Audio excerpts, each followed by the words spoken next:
The Game Before the Gate boss theme. Let's check this out. I've heard great things about this piece, actually.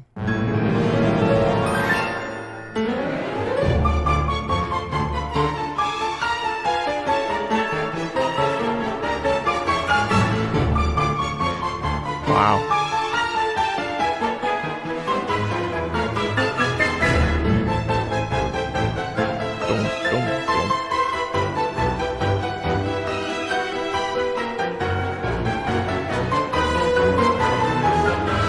Ooh, the slowdown.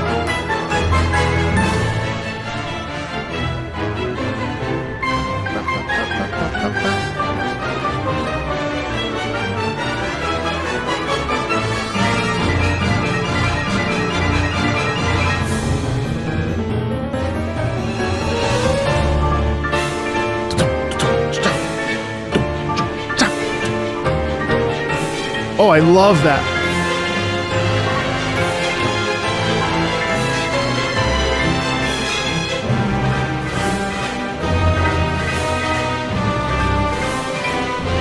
All right, then we get to this like Russian dance almost.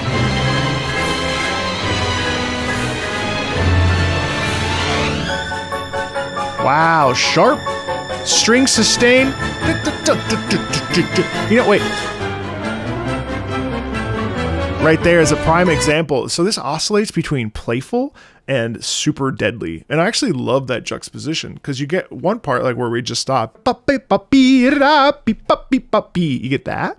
And then on the flip side, you get so you get this oscillation between dangerous and silly and fun. Now, obviously, it looks like it's taking place on a giant chessboard. So maybe that's the playful energy of it. But I'm also seeing Mona's hat back here. So maybe it's all like, it's not actually all that serious. It's also just kind of maybe for fun.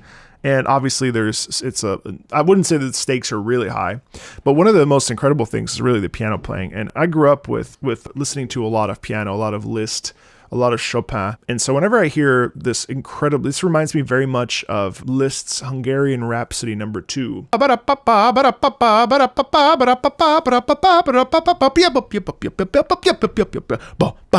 Like it has this similar energy. It's a massive piece. Genshin's music, obviously I haven't listened to a lot of it since Yu Peng Chen left. I have been taking an extended break from Genshin for a variety of reasons, but the one thing I would say is that Genshin's music continues to be really solid. I was such a fan of Yu Peng Chen's music that it was kind of hard to stay with that sound. I never really felt like it was like bad music, you know? But hearing this is interesting because this is like very, very in line with the sound that I really always loved about Genshin and love about Genshin. This is like very clean orchestral writing. And this is, crazy. It's great.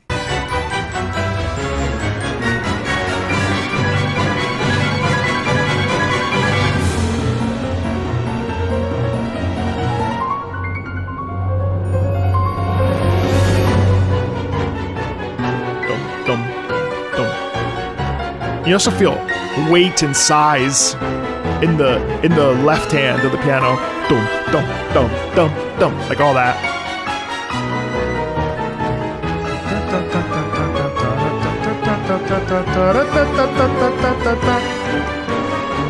Castanets are not. Huh?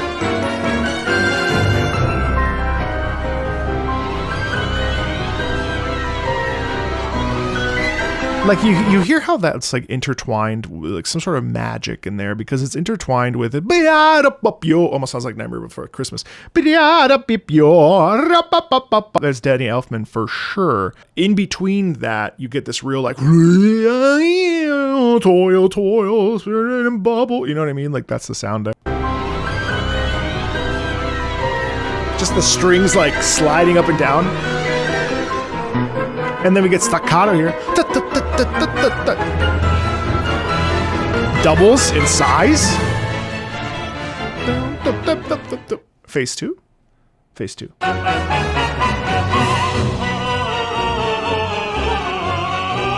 What?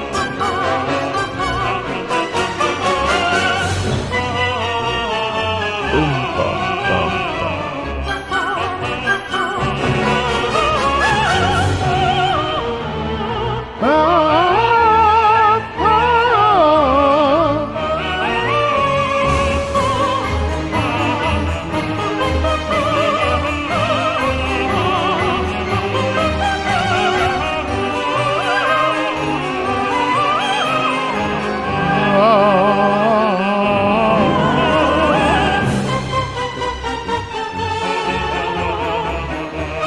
A lot of doubling.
Nice unison singing there.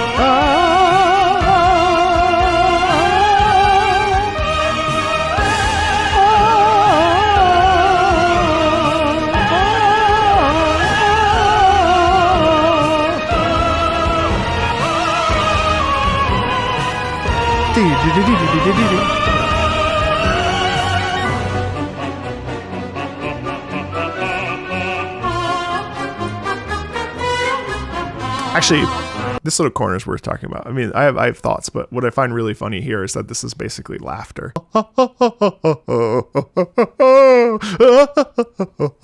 then it's like, oh wait, we have to be serious. I'm gonna eat you. Isn't this funny? Isn't this funny? We're having fun, but I'm going to kill you. You know what I mean? The vocals are just extensions of the orchestration. Like, there's nothing special about this. The singers are great. They're not soloists. They're part of the ensemble. And in this case, it's very interesting when we choose to take singers, which are usually front and center and the leads or the dominant force of a piece, and we integrate them within the instrumentation. So these guys are just instruments, which is, I mean, obviously that's what voices are, but you often hear them as soloists. So it's very interesting to hear them kind of just there. And there's a ton of doubling in this. I actually think that the sort of EDM-y sort of fantastical part is I mean, I'm looking at this image. Obviously, it's like a king and a queen of chess pieces. And I think that's sort of summoning those, that's that summoned sound of those things. Yeah, it's really cool. Hang on, let me finish it out.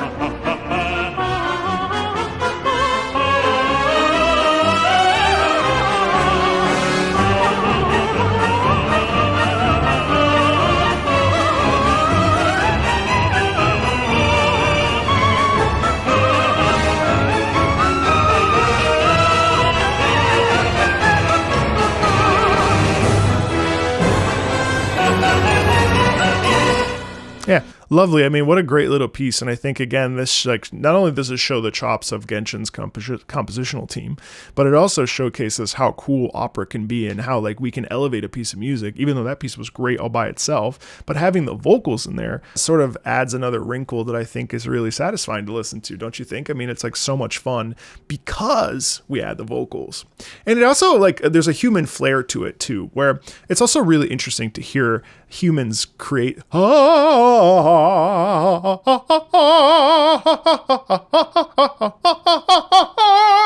it's very unique to hear the buoyancy of the diaphragm as we do this ha-ha-has. And I find that to be very, very, very charming. It's playful and devious at the same time. So it's not necessarily the most it's not something that I put on and be I gotta jam out to that. It lacks a little bit of the finesse that you would want from something a little bit more something a little bit more energetic. Maybe it has a sort of whimsy to it that I think is not I'm not gonna go on my car playlist per se, but I'm really impressed with the return to form. It reminds me a lot of Die Midsommernacht Fantasy. This sort of playful, almost, this is opera, classical music in parentheses, just almost it's larger than the original scope of the inspiration, if that makes sense. But yeah, really, really just a lovely little sound. It's very fun.